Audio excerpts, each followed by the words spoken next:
Ever wondered about the battle between Oreo and Hydrox? You might think Oreo was the first chocolate sandwich cookie, but what if I told you Hydrox came first? How did Oreo manage to overshadow its predecessor and become the world's favorite cookie?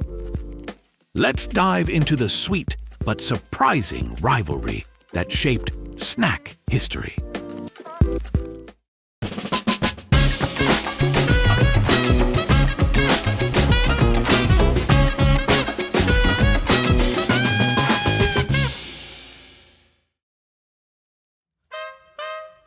The Hydrox cookie was introduced in 1908 by the Sunshine Biscuits Company. The name Hydrox was derived from hydrogen and oxygen, meant to evoke purity and cleanliness. It featured 2 crisp chocolate wafers with a vanilla cream filling, a design that would later become iconic in the world of cookies. Hydrox was a hit upon its release, offering a unique balance of crunch and sweetness. It developed a loyal customer base, but its name and branding would later work against it. Many consumers mistakenly believed Hydrox was a knockoff of Oreo, when in reality it was the original sandwich cookie. 4 years after Hydrox debuted, the National Biscuit Company, Nabisco, now part of Mondelez International, introduced the Oreo in 1912. The design and concept were strikingly similar to Hydrox: 2 chocolate wafers with a creamy filling. However, Oreo had a key advantage: Nabisco's extensive marketing power and nationwide distribution network. From the start, Nabisco positioned Oreo as a premium treat.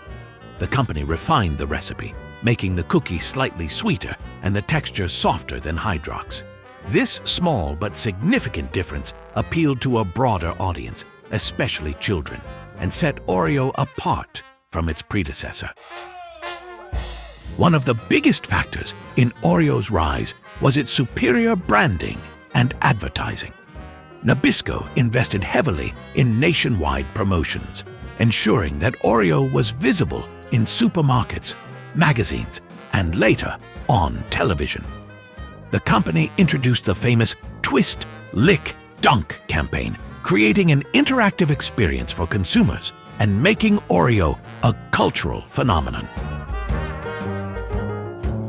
Hydrox, on the other hand, lacked the same aggressive marketing. Sunshine Biscuits, a smaller company compared to Nabisco, could not compete with Oreo's widespread advertising campaigns. Additionally, the name Hydrox did not have the same appealing ring as Oreo. Many consumers associated Hydrox with chemicals or assumed it was an imitation brand rather than the original.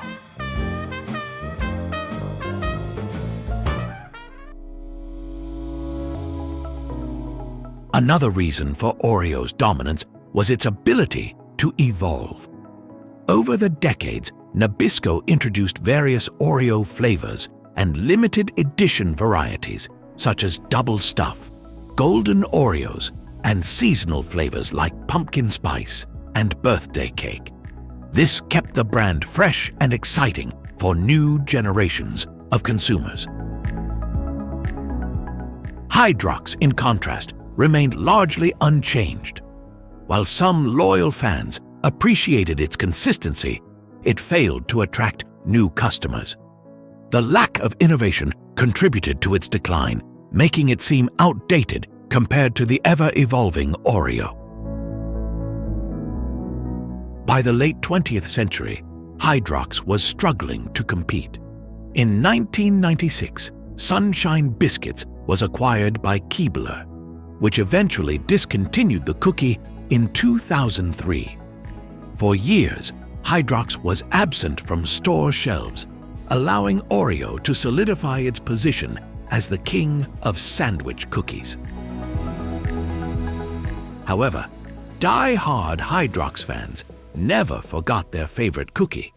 Many claimed that Hydrox had a crisper texture and a less artificially sweet taste compared to Oreo. Some also pointed out that Hydrox used less processed ingredients and did not contain as many artificial additives as Oreo. In 2015, Leaf Brands acquired the rights to Hydrox and reintroduced it to the market. This new version of Hydrox was marketed as a cleaner alternative to Oreo, free of high fructose corn syrup and artificial flavors. Leaf Brands also emphasized that Hydrox cookies do not get as soggy in milk, a detail that resonated with nostalgic consumers. Despite its return, Hydrox struggled to reclaim its former glory. Many supermarkets refused to stock it, and the brand faced distribution challenges. In 2018, Leaf Brands even accused Mondelez, Oreo's parent company, of deliberately hiding Hydrox cookies on store shelves to limit their sales. While Hydrox remains available for purchase online and in select stores, it has not come close to dethroning Oreo. Oreo didn't just dominate the cookie aisle, it became a pop culture icon. From being a staple in American households to appearing in countless advertisements, TV shows, and even scientific experiments like testing how Oreos twist apart, the cookie became deeply ingrained in daily life. Hydrox, on the other hand, remained largely in the shadows. While it did retain a niche following, it never reached the same level of widespread recognition. The name itself became synonymous with being an off-brand alternative, despite the fact that it was the original. Another key reason for Oreo's dominance is taste preference. While Hydrox cookies were known for their crispness and less sweet filling, Oreo's recipe was intentionally designed to be sweeter and softer, appealing to a mass market. Many consumers found Hydrox cookies to be too dry or less indulgent compared to Oreos. Additionally, Oreo's willingness to experiment with new flavors, stuffing levels, and packaging helped it maintain an ever-growing audience. Limited-time flavors like red velvet, carrot cake, and even international varieties like green tea matcha in Japan have kept Oreo exciting for consumers worldwide. And that's the story of Oreo versus Hydrox, the rivalry that shaped the world of cookies. While Oreo may have taken the crown, Hydrox will always be the original. So, which side are you on? Do you prefer the classic underdog or the undisputed champion? Let us know in the comments.